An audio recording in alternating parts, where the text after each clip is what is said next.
Miss Slippery Part 1. I got ready and went to school. In the first period, our class teacher, who taught us English, told us to take out our composition notebooks. I took out the mathematics notebook by mistake. I replaced it quickly, but the teacher, perhaps, had kept her gaze fixed on me. She shouted, "Come here with your book." I obeyed her, but her angry looks made my legs tremble, and when I reached her chair, the notebook fell on her feet. Some girls laughed loudly.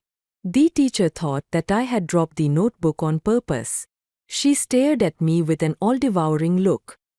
"Go and stand near your seat," she yelled.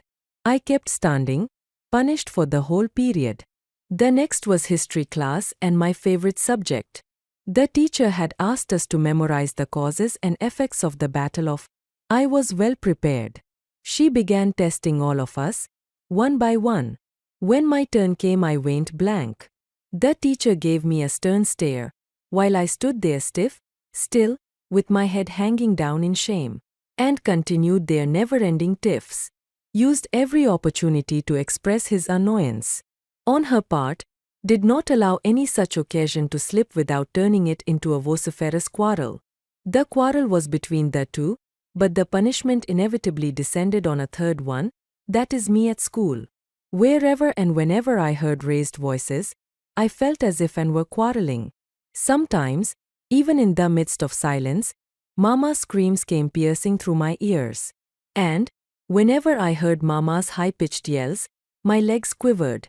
One day, I was coming down the school stairs. Somebody from the top gave a frantic scream. I fell and came tumbling down about 7 steps. My elbows and knees were badly bruised. My new frock was torn at the seams. When I reached home, shouted, "I am sick of you. When will you stop making me pay through my nose for such extravagant losses?" Mother seized me by the arm, gave me a good jerk and seated me on the bed. She fetched an antiseptic lotion and applied it to my elbow and knees, but did not hug me.